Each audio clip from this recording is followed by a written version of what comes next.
Okay, see, this is a financial row, this is the amount column, this is a summary, this is a income statement summary page. Okay, I think, are you guys are following, right? Yeah. Yes.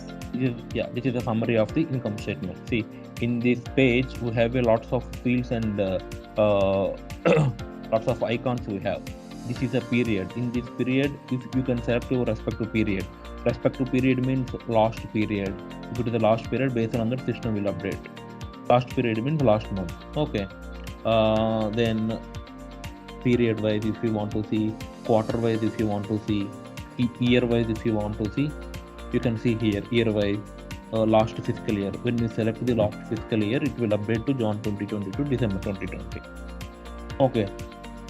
And otherwise, and if you want to change month by manually, you can click on the list or record field of the from and to dates. You can select your respective periods here. Okay. Or otherwise, you can use these filters also. By using this filter, system will update automatically this period. Okay. And also, after you select the all filters, we need to click on the refresh. Otherwise, system will not refresh the entire data. Okay, we need to click on the refresh button like this way. It is the refresh button. System will update the all data based on this. See. Okay.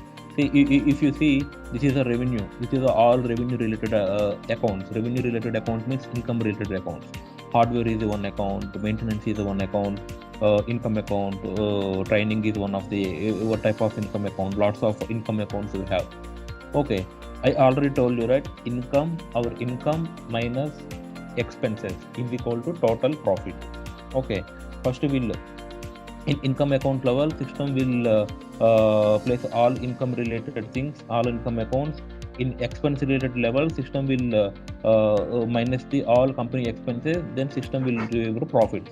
Okay, this ox related account means, I already told you, if you are selling any inventory items to your customer using this ox account only, system will system will provide the profit. System will generate the profit, how much profit you got for this respective inventory item. I told you, right? Cost means cost of goods sold. How many goods we sold to your customer, respect to customer. That is one of the different account. Okay.